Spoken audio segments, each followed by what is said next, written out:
Can you believe some dryer vents are this difficult to access? So,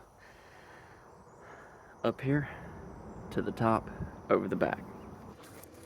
We're at the peak, over to the dryer vent. Pretty nice setup. Now we'll clean it. Take air velocity reading before and after.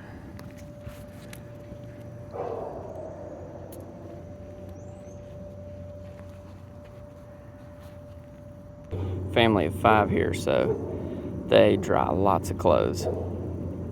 This is our current reading, 1378.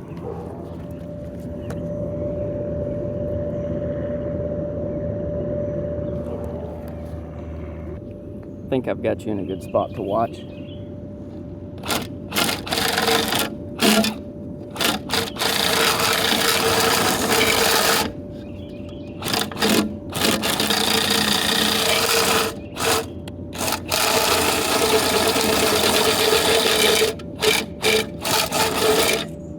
Wow, I haven't even made it inside the vent yet. She's dirty.